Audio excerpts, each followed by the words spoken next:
Série était de passage au château de Pierrefonds pour une séance de dédicace, ambiance héroïque fantasy garantie. Qui n'a pas rêvé un jour de remonter le temps pour découvrir une époque lointaine et mystérieuse?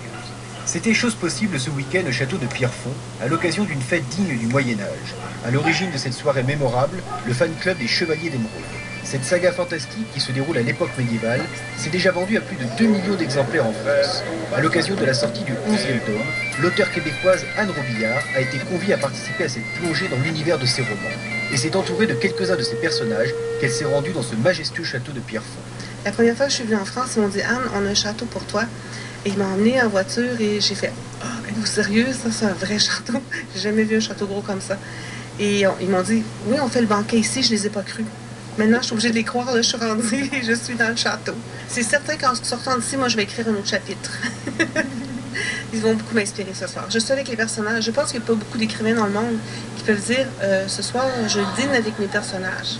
Les inconditionnels des Chevaliers d'Émeraude étaient priés de revêtir les costumes d'époque avant de se laisser emporter par la féerie des lieux et l'ambiance moyenâgeuse.